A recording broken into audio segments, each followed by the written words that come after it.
When you've been dealing with cars from estates for 10 years, you get used to everything around you being one big lie. Odometers are rolled back, flood-damaged cars are sold as not crashed, not painted, and safety issues are just covered up with plugs. I was used to seeing hidden defects in metal, but I turned out to be completely blind when my own wife started rolling back the odometer. This story is one of those cheating stories you usually read on forums and think, well, that definitely won't happen to me. But here I am. If you like cheating wife stories, then sit back and get comfortable. This isn't just a story about a cheating wife. This is a story about how far a man can go when his life in Ukraine turns into survival, and his wife's life in emigration turns into a cheap romance with a Pole. My cheating wife thought I was blocked in my own garage by blackouts and draft notices, but she forgot one thing. I'm a car dealer, and I always find a way to deliver the cargo, even if that cargo is myself. The end of November 2025 in Kyiv felt like purgatory. The city was plunged into thick, sticky darkness. There had been no electricity for 2 days.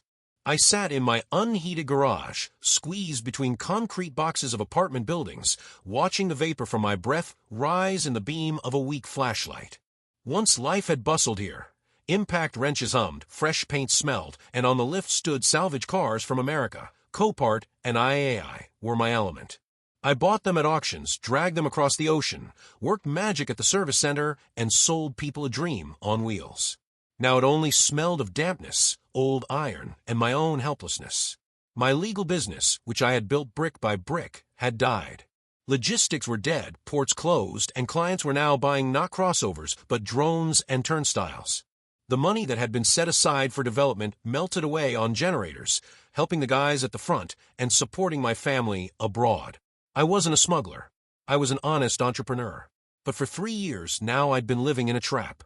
Because of closed borders, I couldn't leave to see Oksana and the kids in Krakow. For 3 years, I'd been playing hide-and-seek with the military recruitment office, moving from garage to garage. Not because I was afraid to fight. I'd given the army more than many of those now waving flags, but because I knew. If something happened to me, or I disappeared in a trench, my children in Poland would simply go onto the hammer. That evening my phone, connected to an old battery from a Ford, vibrated. A call from Anastasia, my wife's friend. "Roman, I can't keep silent anymore." Her voice in the receiver sounded like a verdict. "You're sitting there in the dark, and you're Oksana. She's been riding different transportation for a month now. There's this Alexander here, an architect. He's supporting her. And Roma, judging by how he parks his car near her entrance for the night, he's supporting her very thoroughly. Sorry, but I could not tell you." I listened, and something broke in my chest. It was like when a timing belt snaps at full speed. Instant engine Stalingrad. I remembered how Oksana had rarely been on video calls lately. "Romchik, my camera is broken. Romchik, the kids are sleeping. I'm in the dark." What irony, I thought with bitter sarcasm. Her camera is broken, but architect Alexander probably has everything working like clockwork. And the lights at his place don't go out, and the ceiling is high. That call was a short circuit. I understood. While I was here saving on food to send her every euro, she was test driving Polish real estate. "Well then, Oksana," I whispered into the cold emptiness of the garage.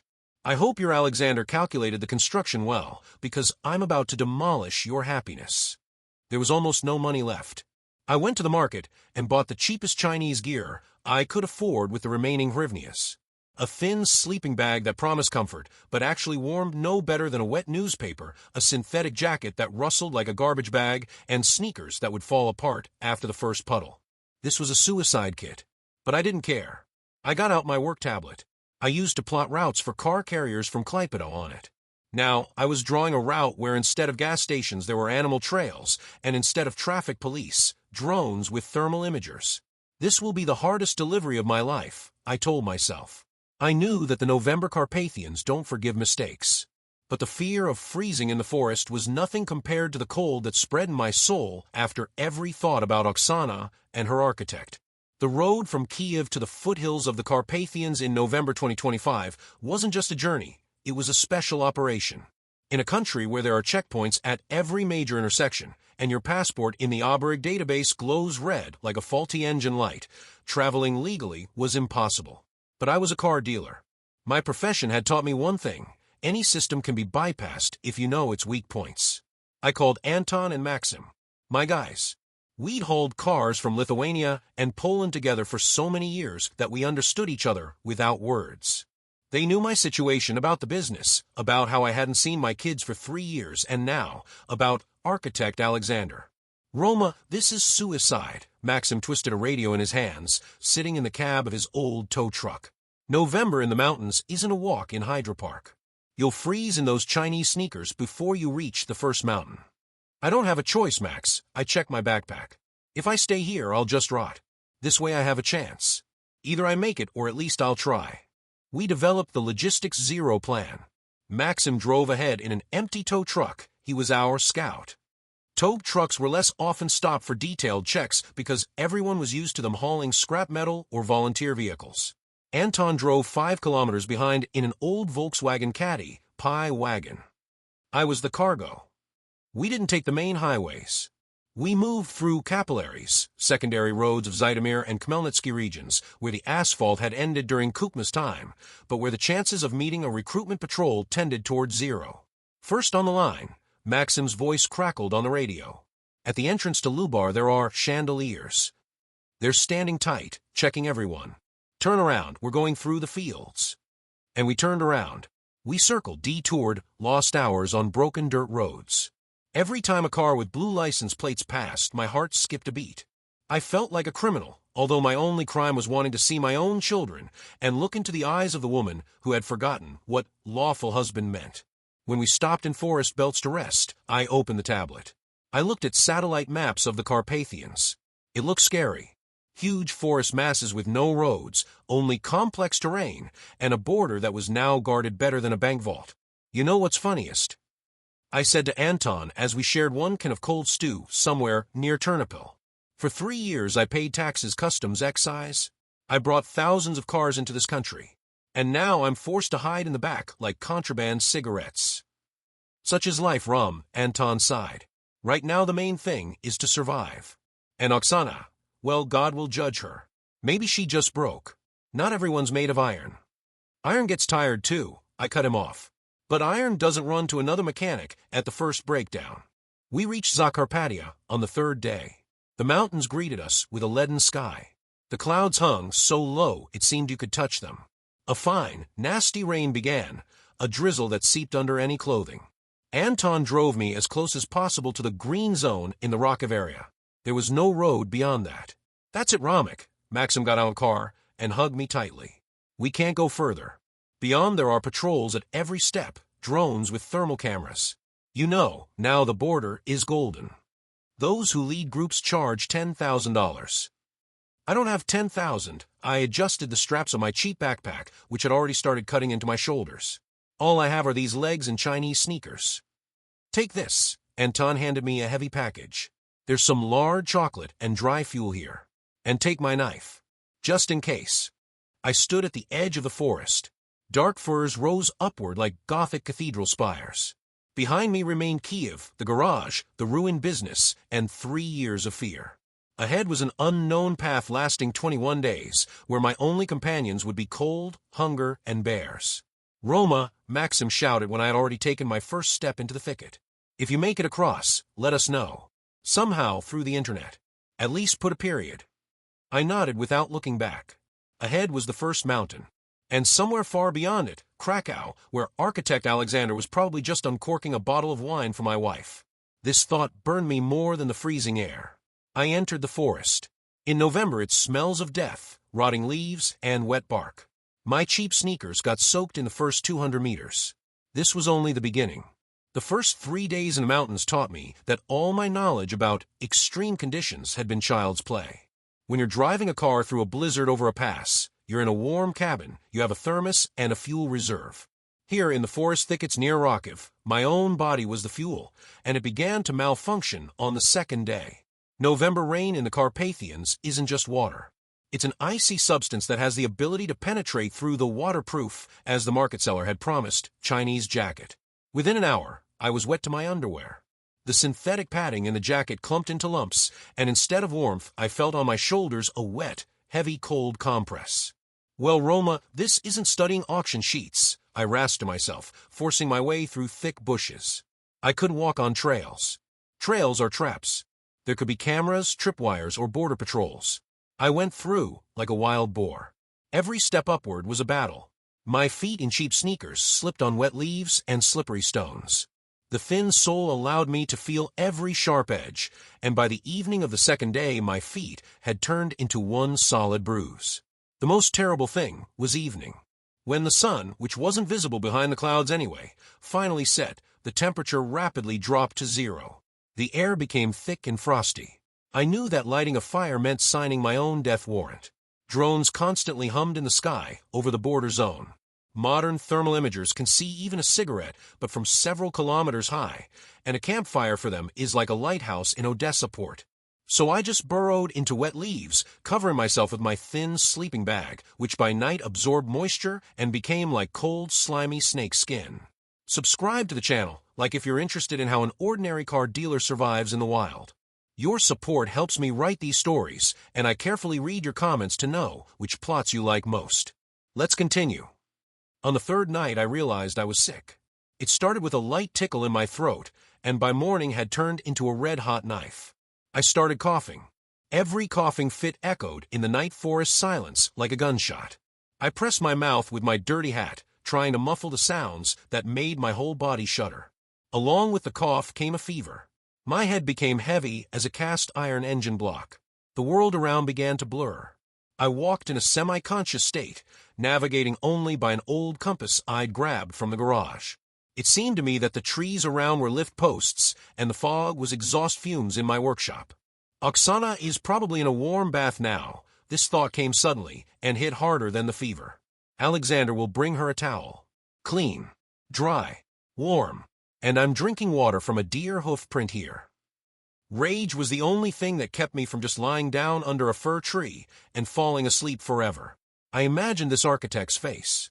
I wonder if he could have designed a route through the Kornahara Ridge without a single flashlight? I doubt it. Food was running out faster than I'd calculated. In the cold, my body burned calories like an old Mustang on afterburner. The lard Anton gave me, I stretched out by grams, but hunger became a constant background of my existence. My stomach twisted with spasms, and my wet sneakers had already started tearing at the seams.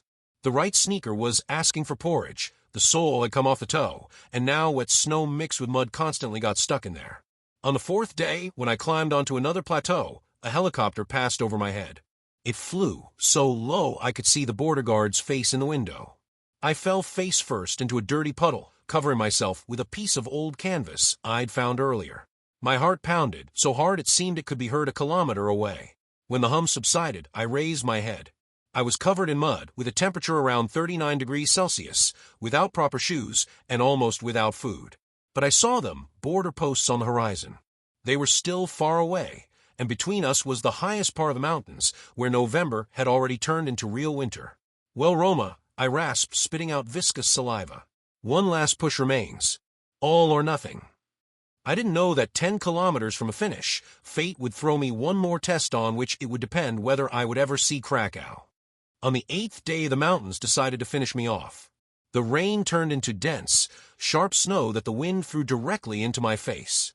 The temperature at night dropped below 0, and the wet Chinese jacket turned into an icy shell. It literally stiffened on me, constraining my movements. Every step was accompanied by the disgusting crunch of frozen, synthetic padding. The cough became deep and barking. I felt liquid sloshing in my lungs. The fever painted strange pictures before my eyes. It seemed to me that I wasn't in the Carpathians but at a customs terminal, and a line of cars stretched to the horizon, and I couldn't find my passport. Pull yourself together, Roma. I whispered, biting my lips until they bled, so as not to lose consciousness. You're not a salvage car. You won't go total loss. Food had run out 2 days ago. I sucked on the last cracker for a whole hour, trying to fool my stomach. Hunger wasn't just a feeling, it was physical pain that twisted my insides. The right sneaker finally gave up, the sole came off halfway, and I tied it to my foot with the remains of electrical wire I'd found in my backpack. I'd long stopped feeling my wet toes, they were like alien wooden appendages. 10 kilometers from the borderline, I came out onto a small clearing littered with fallen trees.